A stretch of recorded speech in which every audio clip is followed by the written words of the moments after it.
J'ai une bonne nouvelle à t'annoncer. Tu es éternel. C'est-à-dire que tu as toujours été et tu seras toujours. C'est-à-dire que quand on t'a dit tu as été créé, ce n'est pas ce à quoi tu penses actuellement. C'est-à-dire que c'est quelque chose de plus profond que ça. Tu as toujours été et tu seras toujours. C'est ce que je te propose de te démontrer dans cette vidéo. Donc si ça t'intéresse, reste bien jusqu'au bout.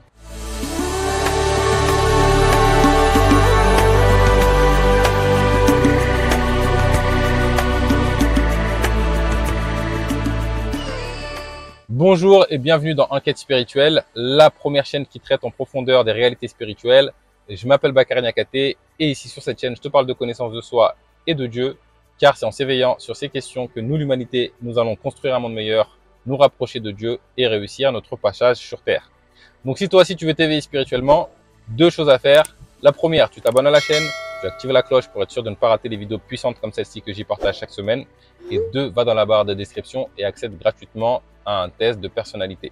J'ai prévu un premier pas d'éveil pour toi, car il faut que tu saches que celui qui se connaît vraiment connaît le tout. Ça étant dit, rentrons maintenant dans le vif du sujet. Tu as toujours été, tu es éternel. Alors, je sais que quand je dis ça aux humains, aux consciences, alors pas pour tous, on n'est pas tous au même niveau de conscience, donc c'est normal. Certains me disent, mais non, on a été créé, tu vois pas, etc., etc. Et Dieu, il a dit soit, et puis après, il a donné naissance à l'humain, etc., etc., etc. Que nenni, foutaise, zéro. Déjà, j'aimerais rétablir la notion de création. Créer, ça veut dire manifester une intention. Parmi tous les champs des possibles, c'est-à-dire que tous les champs des possibles sont là. Parmi tous les champs des possibles, je manifeste cette intention. Je prends une feuille blanche. Sur la feuille blanche, tous les champs des possibles sont là, c'est-à-dire tous les dessins sont possibles, tous les dessins sont présents. Et par mon encre, je révèle une intention, une particularité. Et donc, créer, c'est manifester une particularité parmi tous les champs des possibles. Et donc, ça sous-entend que tout est déjà présent. Tout est déjà là. Tout a toujours été là. Pourquoi tout est déjà présent et tout a toujours été là et tout est toujours là? Parce que Dieu est infini. La vie est infinie. La norme de la vie, ce n'est pas la limite, c'est l'infini. D'ailleurs, tu es éternel. Tout est éternel. C'est-à-dire que chaque seconde de vie est éternelle. Chaque moment d'expérience est éternel. Tout a toujours été éternel. Pourquoi tout a toujours été éternel? Parce que si Dieu est infini, forcément, il contient tous les champs des possibles. Il contient tous les champs des possibles. C'est-à-dire que ce jour-là, si je crois que avant que je le vive, il n'était pas présent, c'est que le avant n'est pas complet en fait. Ce que je veux dire là, c'est si j'enlève ne serait-ce qu'un grain de sable de l'infini, ce qui reste n'est pas l'infini. Et donc si je veux être le tout, forcément je contiens tout. Et donc je contiens tous les champs des possibles. Donc ça sous-entend mon expérience de vie humaine, de ma naissance à ma mort. Ça sous-entend même les choix que je n'ai pas pris en fait. Même les choses que j'imagine dans mon esprit. Tous les champs des possibles coexistent. Tous, sans exception. Ils ont toujours existé. D'ailleurs, de croire que Dieu, qu'une chose puisse sortir du néant, c'est-à-dire absence d'existence, existence, et que Dieu, à un moment donné, donner existence à quelque chose, ça veut dire que Dieu est soumis au temps, il doit attendre un moment donné pour sortir les choses. Même si on peut se dire qu'il l'a fait quand il veut, ça veut dire qu'il attend. Moi, ce que je te dis, c'est que Dieu, et c'est même pas valable parce qu'en fait, Dieu, c'est le tout. Mais une conscience éveillée, parce que je pense que nous sommes le fruit plus d'une conscience éveillée que Dieu, parce que en vrai, c'est tout qui est Dieu. Donc, c'est-à-dire que, tu vois, si jamais je prends une feuille blanche et que sur la feuille blanche, je dessine un enfant et que je crée une histoire, un dessin animé, alors on peut dire que je suis le créateur du dessin animé, si tu veux. Je suis une conscience qui a pensé le dessin animé, d'accord? Sauf que Dieu, c'est à la fois la feuille, c'est à la fois le stylo ou les pixels du dessin animé, c'est à la fois les personnages et c'est à la fois la personne qui a pensé le truc. Je sais pas si je vous ai perdu, mais en gros, c'est le tout en fait.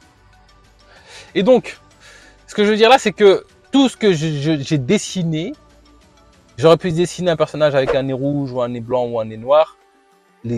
Tous les champs des possibles existent déjà en fait sur la feuille. Ils sont déjà présents. La création, c'est manifester une intention. Et de croire que il y a des choses qui sortent du néant, qui n'étaient pas déjà présentes à l'origine, c'est de croire que Dieu n'est pas complet. C'est de penser à un Dieu limité. Même si la limite est grande, c'est un Dieu limité. C'est une vie limitée. Et donc, si on rentre dans une conception plus grande de qu'est-ce que Dieu, on comprend que forcément, il contient tous les champs des possibles, tout ce que je peux imaginer et tout ce que j'ai même pas eu la présence d'esprit d'imaginer. Déjà, là, on est dans quelque chose de plus noble. Maintenant, si on va encore un peu plus loin, par rapport à cette réflexion sur l'éternité, parce qu'on pourrait me dire, là ce jour-là, aujourd'hui, le jour où tu regardes cette vidéo, demain, cette journée, elle est finie. Donc, elle n'est pas éternelle, cette journée. Penses-tu que quand tu vas mourir, ou quand un jour tu seras plus éveillé, parce que ce ne sera pas forcément après ta mort que tu seras à ce stade de conscience, mais quand un jour tu vas atteindre un stade de conscience où tu seras en dehors du temps et de l'espace, on est d'accord? Alors peut-être que certains vont penser que non. Moi je te le dis, parce que déjà ton esprit est en dehors du temps et de l'espace. On dit dans les neurosciences que l'inconscient ne fait pas la différence entre le réel et l'imaginaire et qu'il n'a aucune limite de temps et d'espace. On observe que les particules n'ont pas cette notion dans l'infiniment petit. Le temps et l'espace sont confus. Et quand on regarde même la relativité restreinte d'Einstein, il nous fait prendre conscience qu'il y a une relation entre le temps et l'espace.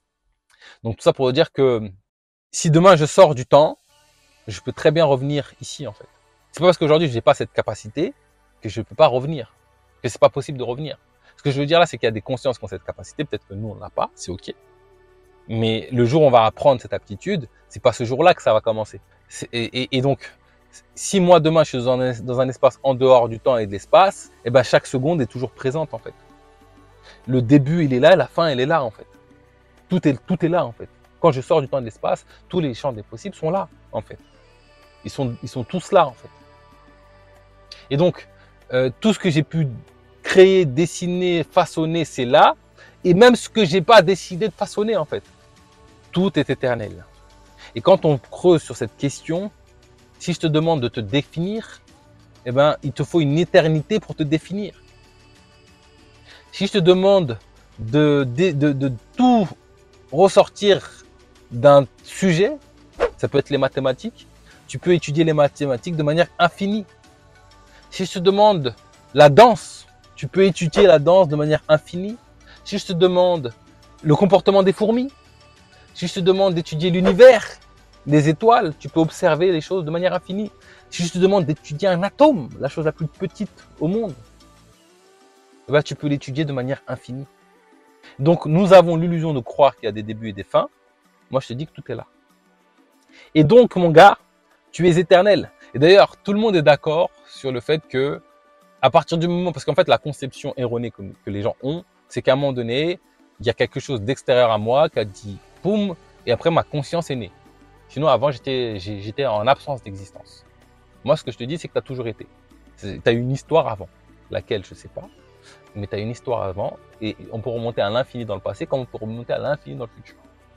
Mais tout le monde est d'accord qu'il y a eu un début par rapport à la naissance de ma conscience et tout le monde est d'accord qu'il n'y a pas de fin, c'est-à-dire qu'à partir du moment où il y a un début, il n'y a pas de fin. C'est-à-dire que ma conscience, elle est là ad vitam aeternam, c'est-à-dire quand je vais mourir. Alors pas tout le monde, c'est vrai, pas tout le monde. Ceux qui croient en l'au-delà, ceux qui croient en Dieu, ceux qui croient en la transcendance, ont cette croyance. Ceux qui sont athées, ils croient que quand tu vas mourir, ça y est.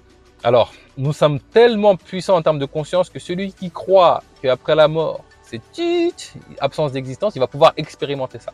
Mais il sera quand même une conscience qui conscientise le fait d'être rien. Mais pour autant, ce que je veux dire là, c'est qu'elle reste éternelle. Nous sommes éternels. Et c'est pour ça qu'on a peur. Une des grandes peurs de la mort, c'est parce qu'on a la peur de retomber dans le néant. Parce que nous avons déjà expérimenté l'expérience de c'est quoi d'être rien.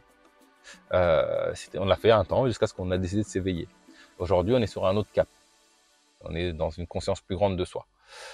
Et donc, une des grosses peurs de l'ego, c'est quand je vais mourir, est-ce que je vais être Eh ben, je te rassure, mon gars, tu es éternel. C'est ce que les textes spirituels sont venus t'avancer. C'est ce que l'éveil te montre. Plus tu t'éveilles en conscience, plus tu le vois. D'ailleurs, plus tu médites sur c'est quoi la mort, moins tu as peur de la mort, plus tu es en paix en fait face à cette expérience. Donc, ce que je veux dire là, c'est que Tu as toujours été et tu seras toujours. Euh, Quand on dit créer, c'est beaucoup plus subtil et profond que ça. On a juste manifesté une intention. Ensuite, ta conscience, parce que c'est toi qui es à l'origine de ça, il faut que tu le saches, c'est installé, c'est assis dans la création pour l'observer et découvrir ça. C'est créer un voile particulier pour observer cette expérience de vie humaine. Donc, de conscientiser ça, ça permet de relativiser et de trouver une sorte de paix intérieure. Tu seras toujours, parce que tu as toujours été. Nous sommes dans un cheminement d'éveil, on a choisi d'oublier pour se redécouvrir, et donc ça crée des schémas de souffrance, des schémas d'apaisement, un cheminement. Ce cheminement, en vrai, il est beau, c'est juste qu'aujourd'hui, on n'a peut-être pas le regard de le conscientiser à quel point il est beau. Mais rassure-toi, tu es éternel, tu as toujours été.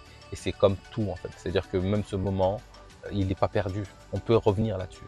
Et d'ailleurs, même si tu n'es pas d'accord sur le fait que toi, tu puisses revenir, tu seras au minimum d'accord que Dieu peut le faire. Donc, si Dieu peut revenir, c'est que c'est encore là, en fait. Et si Dieu peut voir ce qui s'est passé demain, c'est que c'est là. Tout est là. Tout a toujours été là. La norme de la vie, c'est l'infini.